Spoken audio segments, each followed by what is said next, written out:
Delhi liquor scam కేసులో BRS MLC కవిత CBI custody నేటితో ముగియనుంది. ఇవాళ ఉదయం 10 గంటలకు కవితను రౌజ్ ఎవెన్యూ కోర్టులో సీబీఐ అధికారులు హాజరుపరచనున్నారు. తిహార్ జైల్లో జ్యుడిషియల్ కస్టడీలో ఉన్న కవితను ఈ నెల 6వ తేదీన సీబీఐ విచారించింది. ఈ నెల 11న ఆమెను అరెస్టు చేసి 12న రౌజ్ ఎవెన్యూ కోర్టులో న్యాయమూర్తి కావేరి బవేజా ముందు హాజరుపరిచింది. కోర్టు అనుమతించడంతో ఆమెను కస్టడీలోకి తీసుకుని సీబీఐ అధికారులు విచారించారు. మరోవైపు ఏప్రిల్ 23వ తేదీతో కవిత జ్యుడిషియల్ కస్టడీ ముగియనుంది. ఇక ఢిల్లీ లిక్కర్ స్కామ్ ఈడీ కేసులో ఏప్రిల్ 8న మధ్యంతర బెయిల్ తిరస్కరిస్తూ కోర్టు తీర్పు చెప్పింది. అటు సాధారణ బెయిల్ పిటిషన్పై రేపు రౌజ్ ఎవెన్యూ కోర్టు విచారణ చేపట్టనుంది.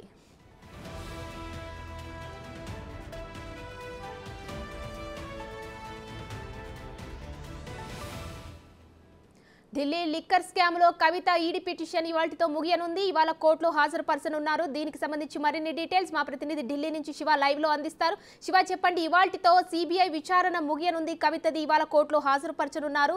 మరికొన్ని రోజులు కూడా కస్టడీకి అడగాలని కూడా భావిస్తున్నట్టు ఉంది. మరి దీనిపై అప్డేట్స్ ఏంటి? ఢిల్లీ లిక్కర్ స్కామ్ సిబిఐ కేసులో కవితను 3 రోజుల క్రితం సిబిఐ అధికారులు అదుపులోకి తీసుకున్నారు.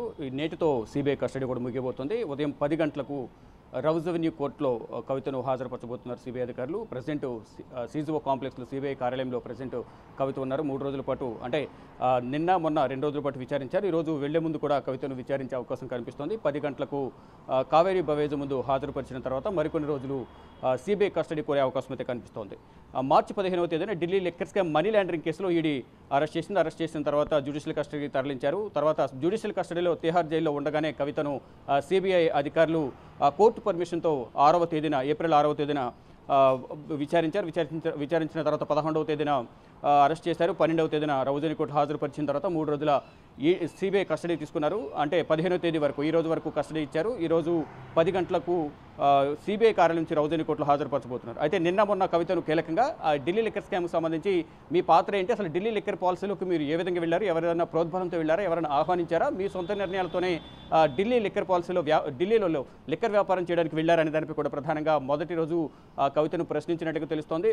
మరోవైపు ఇటు ఏదైతే మనీ లాండరింగ్ సంబంధించి 100 కోట్ల ముడుపులు చేతులు మారాయి, మరోవైపు ఇటు శరత్చంద్రారెడ్డి సౌత్ గ్రూప్ సంబంధించి శరత్చంద్రారెడ్డి అప్రూవర్గా మారే సందర్భంలో సిబిఐకు కొన్ని సాక్ష్యాలను, వాంగ్మూలాలను ఆన్ ద రికార్డ్ ఇచ్చినట్లుగా కూడా తెలుస్తుంది. దానిలో భాగంగా జాగృతి సంస్థకు ఇచ్చిన 80 లక్షలు, ఇటు మహబూబ్ నగర్లో శరత్చంద్రారెడ్డికి సంబంధించిన వెంచర్స్ నుంచి ఏదైతే రియల్ ఎస్టేట్ వ్యాపార సంస్థ ఏదైతే ఉందో ఆ సంస్థ ద్వారా మహబూబ్ నగర్లో ఒక భూమి కొనుగోలు చేసినట్లుగా 14 కోట్లు 2021 జూలైలో 7 కోట్లు, నవంబర్లో 7 కోట్లు ట్రాన్సాక్షన్స్ జరిగినట్లు కవితకు కవిత బ్యాంకులోకి వెళ్ళినట్టుగా కూడా, అకౌంట్లోకి వెళ్ళినట్టుగా సిబిఐ అధికారులు గుర్తించారు. దానికి సంబంధించి కూడా మొదటి రోజు ప్రశ్నించిన నేపథ్యంలో బ్యాంక్ ట్రాన్సాక్షన్స్ ఆధారంగా ఏ విధంగా మీరు దాని పరిగణనలోకి తీసుకుని నన్ను విచారిస్తారంటూ కూడా తిరిగి సిబిఐ అధికారులను ప్రశ్నించినట్టు తెలుస్తుంది. అంటే మీరు శరత్చంద్రారెడ్డితో మాట్లాడిన కాల్ రికార్డింగ్స్ కానీ, వాట్సాప్ చాటింగ్లు, స్క్రీన్ షాట్లు ఇవన్నీ కూడా ఉన్నాయి మా దగ్గర, దానిపై మీ సమాధానం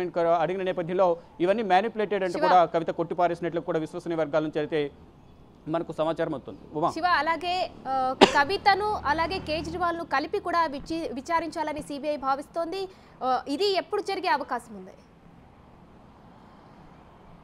రైట్, ఈరోజు కస్టడీ ముగియడంతో మరి కాసేపట్లో, అంటే 9గా, ఇప్పుడు ఆల్రెడీ 9గా వస్తుంది కాబట్టి 10 గంటలకు రౌజ్ ఎవెన్యూ కోర్టులో న్యాయమూర్తి కావేరి బవేజా ముందు హాజరుపరిచిన తర్వాత మరో 3 రోజులు సిబిఐ 3 నుంచి 5 రోజులు సిబిఐ కస్టడీ కోరే అవకాశం కనిపిస్తుంది. మరోవైపు అరవింద్ కేజ్రీవాల్ జ్యుడిషియల్ కస్టడీ కూడా Delhi liquor scam ED money laundering కేసులో జ్యుడిషియల్ కస్టడీ అరవింద్ కేజ్రీవాల్తో ముగియబోతుంది.